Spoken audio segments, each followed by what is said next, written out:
एवं बहुविधा यज्ञाः वितता ब्रह्मणो मुखे कर्मजान् विद्धि तान् सर्वान् एवं ज्ञात्वा विमोक्ष्यसे। एवं बहुविधा यज्ञाः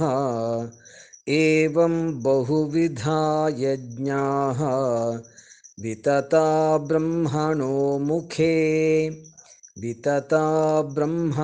मुखे कर्मजान् विद्धि तान् सर्वान्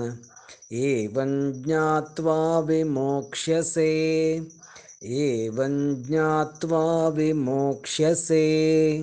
एवं